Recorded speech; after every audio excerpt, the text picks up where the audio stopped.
when you guys go backwards, make sure you step back and slide. You don't walk backwards like that, because someone will just sweep.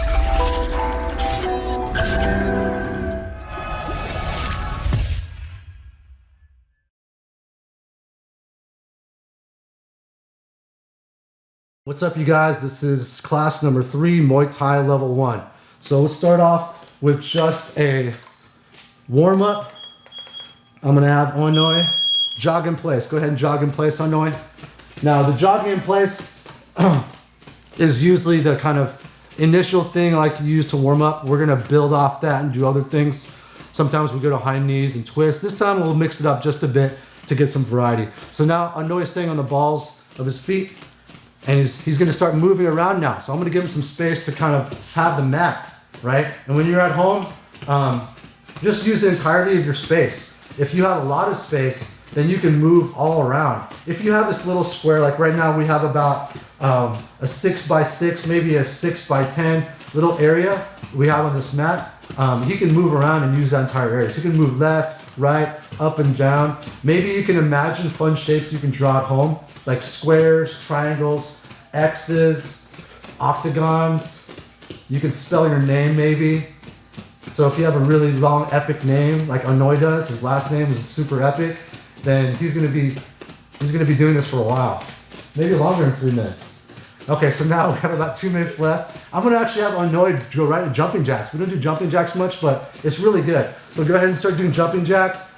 And the reason why jumping jacks are good is if you don't have a jump rope, you're using the upper part of your body and lower part of your body, right? And his form is really good. I'm not really have to correct anything. He's going right back to starting position, right? His hands are going all the way up vertically, coming all the way back down to the sides. So his form is really good. Now by now your heart rate is up. You guys might be feeling really warm. That's good. You want to feel warmed up for this whole round. And now be aware of your breathing. Usually when you're breathing really deep, you have you're recharging a lot. And when you're having shallow breathing, you're breathing faster. You're recharging at smaller, quicker intervals. Okay, we have about a minute left. Now we'll do high knees, I know. To high knees, yeah, really good. The Onoi has kept a really good pace, like one back to back to back. When you guys are warming up, you should also try and make sure you're keeping that good pace. You're not stopping and adjusting something, but the whole purpose of a warm-up is you just don't stop moving. You don't stop breathing, don't stop moving. It's very dynamic. Now he has about 30 seconds left, and maybe now let's end with twists, because I want him to do a lot of twisting today. He's gonna be moving, using his hips a lot. So if you can only do a couple of things, I would say the good things to warm up with are jogging in place, right, and twisting. Because then you're warming up your legs, and in this you're kind of loosening up your midsection, your hips, and that's what you use to engage a lot of these strikes, especially kicks. Here we go, 3, 2, 1. Now we're gonna stretch it out. So I want Onoi to start with his neck, and he knows this exercise really well. He's gonna look up and down, and what we're doing is kind of loosening, right? All those little muscles and all the little bones, vertebrae in our neck. It's really important that we stretch those out. And for a deeper stretch, you can always pull down and resist just a bit. Pull down and resist just a bit. Now there's a couple really cool exercise equipment that you can do to further your neck strength. Look left and right now. You can also just lay down flat on your back on the floor and kind of lift your back or your body and your back off the floor using your head, and that can strengthen your neck. And we can push now and resist just a bit. Push and resist. Now I've injured my neck a lot in the past from martial arts, and usually the reason being is I wasn't warmed up enough and my neck wasn't strong. Like I just didn't do exercises to my neck. So what this does, whenever you guys start off your entire workout with a neck strengthening or neck loosening exercise, is it prevents injury, right? Most people start doing this thing that we're doing right now. This exact sequence is what my chiropractor showed me. Most people do this kind of thing after they get injured, right? Now I do it every day to prevent injury. And I haven't really injured my neck badly in a long time.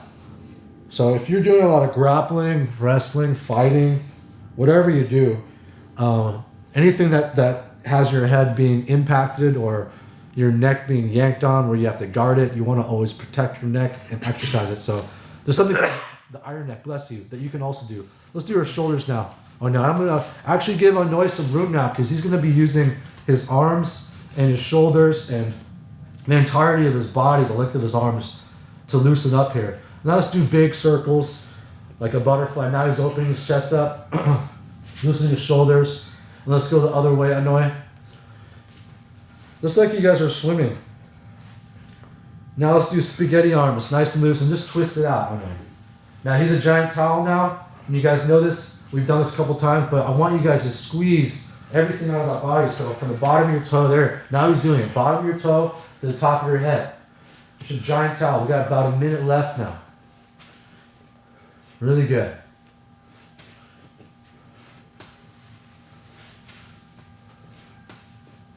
Okay, now we're going to reach up on Noe, take a deep breath, and he's going to drop it down all the way to his toes, and he has to rest his fingertips on the ground.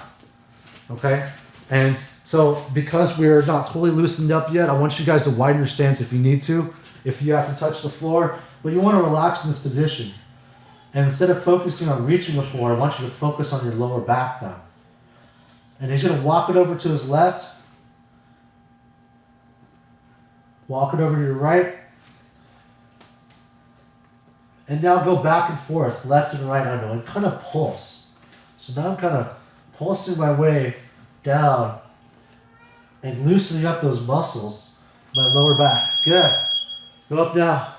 And now let's, the next round is going to be shadow boxing. So what I want Anoy to focus on, and the theme of this is going to be, he's always going to step forward with a jab. So when he steps forward, I always want him to throw a jab, but I want him to always slip out of the way and then move out of the way. So when he's going any way, he's being defensive. He's only going to be throwing a jab when he goes forward. And after that, I want him to be super defensive and move around, slip, imagine. So right now, anytime you go forward, yeah, you jab. Every other movement, he's going to be defensive. So when he goes backwards or left or right, his hands are always up, and I want him to imagine that there's straight strikes coming at him. Good. So after he throws that jab, he's always moving out of the way of something. It could be a left punch or a right punch, but he's moving out of the way. Good. And sometimes you want to retreat too. Oh no, you want to go back. Yeah, you want to go backwards. When you guys go backwards, make sure you step back and slide. You don't walk backwards like that, because someone will just sweep your feet out of the way and you'll fall down.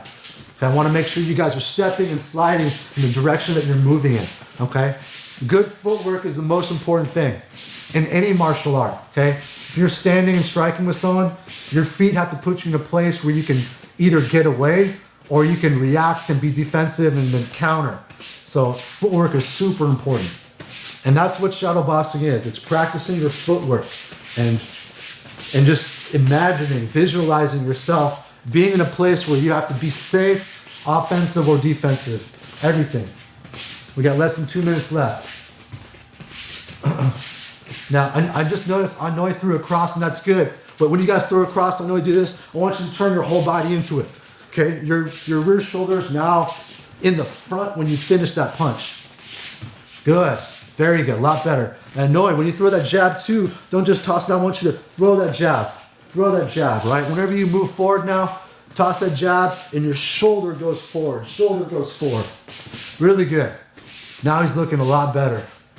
Okay, make sure to pop, there you go, pop that shoulder forward. Whenever you throw a punch, your arm is activated, your shoulder is activated, and your hip is activated, right? I'm putting my weight into it, finishing strong, and then always be defensive, not just offensive.